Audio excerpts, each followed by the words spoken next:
തിരുവനന്തപുരത്ത് 16ാമത് അനന്തപുരി ഹിന്ദു മഹാസമ്മേളനത്തിന്റെ 3ാം ദിവസം യുവശക്തി സമ്മേളനം നടക്കുകയാണ്. Thiruvananthapuram corporation mayor V Rajesh സംസാരിക്കുന്നു. തത്സമയം കോർപ്പറേഷന് ഒരു 2 കോടി രൂപ ബഡ്ജറ്റിന് വേണ്ടി മാറ്റിവെച്ചിട്ടുണ്ട്. ഈ തെരഞ്ഞെടുപ്പിന്റെ കോഡ് ഓഫ് കോണ്ടാക്ട് മാറിക്കഴിഞ്ഞാൽ ഞങ്ങൾ 101 വാർഡുകളും കേന്ദ്രീകരിച്ചുകൊണ്ട് ഇത്തരത്തിലുള്ള ശാക്തീകരണം, സാമ്പത്തികമായി ജനങ്ങളെ ശാക്തീകരിക്കുവാനുള്ള നടപടികൾ ആരംഭിക്കണം. ഇങ്ങനെ നമ്മുടെ നാടിന്റെ വിവിധ ഭാഗത്ത് ശാക്തീകരിക്കപ്പെടുന്നതിലൂടെ തീർച്ചയായിട്ടും രാഷ്ട്രം ശാക്തീകരിക്കപ്പെടും. ഞാൻ നേരത്തെ വോട്ടിൻ്റെ കാര്യം പറഞ്ഞു. കൃത്യമായിട്ട് ജനാധിപത്യ അവകാശം വിനിയോഗിക്കുവാൻ വേണ്ടി ഉള്ള സംവിധാനം ഉണ്ടാവണം. നമ്മുടെ ഹൈന്ദവ ആചാര്യന്മാർ ഉൾപ്പെടെ പറയണം, തെരഞ്ഞെടുപ്പ് ദിനത്തിൽ വന്ന് തൊഴുതോളൂ, പക്ഷേ സമ്മതിദാനാവകാശം വിനിയോഗിക്കാൻ കണക്കിനുള്ള അമ്പലത്തിൽ പോകാവൂ. തിരുവനന്തപുരത്തുള്ള ഒരു വ്യക്തി അന്ന് തന്നെ ഒരിക്കലും യാത്ര ചെയ്ത് അന്ന് തിരിച്ചെത്താൻ പറ്റാത്ത ക്ഷേത്രത്തിൽ പോകണം നിർബന്ധം എന്തിനാ? പിറ്റേ ദിവസം പോയാൽ പോലെ. ഇപ്പം ശ്രീകൃഷ്ണനെ കാണണം. ശ്രീകൃഷ്ണ ക്ഷേത്രം എനിക്കാണെങ്കിൽ വഞ്ചിയൂരുണ്ട്, അല്ലെങ്കിൽ തൊട്ടപ്പുറത്തുണ്ട്. അപ്പോൾ അത് കഴിഞ്ഞ് വോട്ട് ചെയ്തിട്ട് ഞാൻ ദൂരെ എവിടെയെങ്കിലും പൊയ്ക്കോട്ടെ, പക്ഷെ വോട്ട് ചെയ്യാതെ ഞാൻ പോയി ഭഗവാനെ കാണുന്നത് ഭഗവാനോട് ഉൾപ്പെടെ ഉള്ള ഒരു ചലഞ്ചാണ് എന്നാണ് എനിക്ക് പറയാനുള്ളത്. കാരണം ഈ രാഷ്ട്രം നിലനിന്നാൽ മാത്രമേ ഭഗവാനും ധർമ്മത്തിനും ഒക്കെ തന്നെ നിലനിൽക്കാൻ സാധിക്കുകയുള്ളൂ എന്നുള്ള ഒരു ബോധം നമ്മുടെ ജനങ്ങളുടെ ഉള്ളിൽ ഉറപ്പിക്കുവാൻ വേണ്ടിയുള്ള സമ്മേളനമായിട്ട് മാറണം.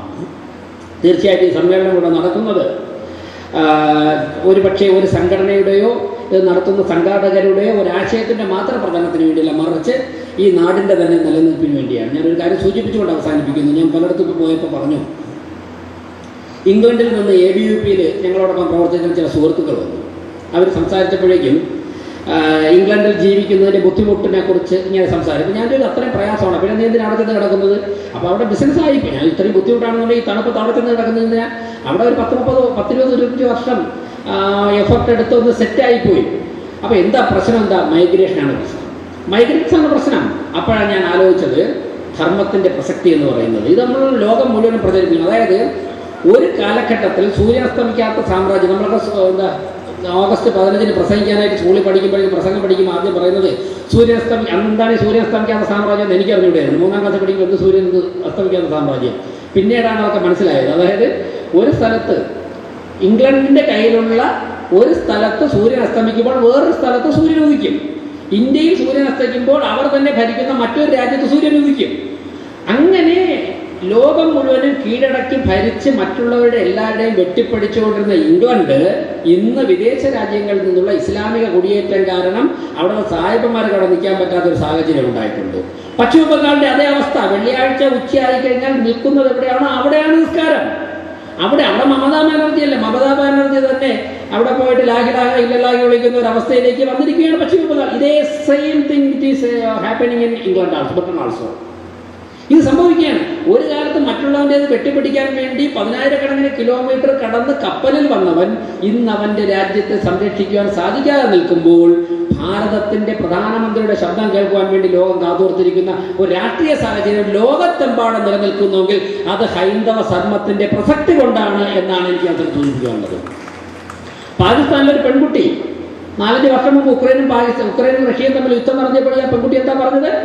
ഞാൻ എൻ്റെ വീട്ടിലെത്തിയത് ഭാരതത്തിൻ്റെ ദേശീയ പതാക എൻ്റെ ബസ്സിൻ്റെ മുകളിൽ പാർപ്പിച്ചത് കൊണ്ടാണ്. മെഡിസിന് പഠിക്കാൻ പോയി, യുദ്ധം നടന്നു.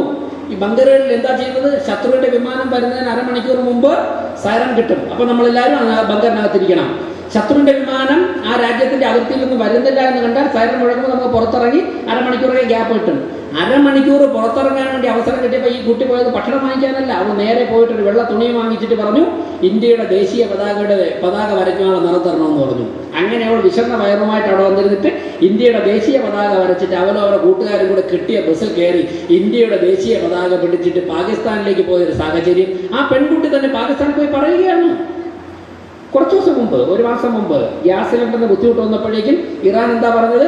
ഹോർമുസ് കടലിലേക്ക് താണ്ടുവാൻ വേണ്ടി ഭാരതത്തിൻ്റെ കപ്പലുകൾക്ക് ഞങ്ങൾ സൗകര്യം ചെയ്തു കൊടുക്കുമെന്ന് പറഞ്ഞു. ബംഗ്ലാദേശിൻ്റെ പറഞ്ഞില്ല, പാകിസ്ഥാൻ്റെ പറഞ്ഞില്ല, ശ്രീലങ്കയുടെ പറഞ്ഞില്ല, ഭാരതത്തിൻ്റെ കപ്പലുകൾക്ക് ഞങ്ങൾ സൗകര്യം ഒരുക്കി കൊടുക്കുമെന്ന് പറഞ്ഞു. ഇതാണ് ഭാരതം, ഇതാണ് ധാർമ്മികത. ഞാൻ ദീർഘിപ്പിക്കുന്നില്ല പ്രിയപ്പെട്ടവരെ.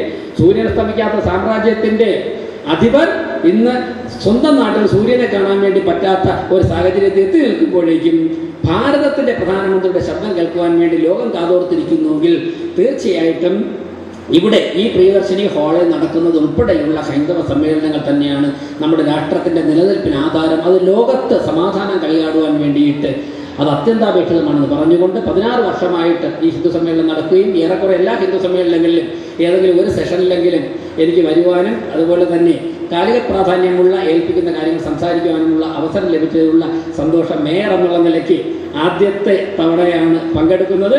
തീർച്ചയായിട്ടും ഞാൻ മേയറായെങ്കിൽ, എൻ്റെ സഹപ്രവർത്തകൻ നന്ദൻ കൗൺസിലറായെങ്കിൽ, ദേവമ അവിടെ ഉണ്ട്, മറ്റു പലരും തന്നെ ഇവിടുത്തെ ദേശീയ പ്രസ്ഥാനങ്ങളുടെ നേതാവായിട്ടുണ്ട്. ഞങ്ങളുടെയൊക്കെ തന്നെ ഗുരുനാഥനായിട്ടുള്ള അശോക് കുമാർ സാറ് മുമ്പിൽ ഇരിക്കുകയാണ്. ആയിട്ടുണ്ടെങ്കിൽ യാതൊരു സംശയവും വേണ്ട, ഇപ്പോൾ വന്ന് ഇതിൻ്റെ നേതൃത്വം 5, 10, 20 വർഷം പ്രവർത്തിച്ച് ഏറ്റെടുത്ത ഞങ്ങളൊക്കെ തന്നെ ഇതിൻ്റെ ഈ സമയത്തെ മുഖങ്ങൾ മാത്രമാണ്. ഇതിന് മുൻപൊക്കെ തന്നെ ഒന്നുമില്ലാത്ത സമയത്ത് മുണ്ട മുറുക്കി കൊടുത്തുകൊണ്ട് നടന്ന നിരവധി പേരുണ്ട്. ഒരു പക്ഷേ ലോകമൊന്നും അറിയപ്പെടാത്ത ചില ചെറിയ ചെറിയ സംഘടനകളുണ്ട്.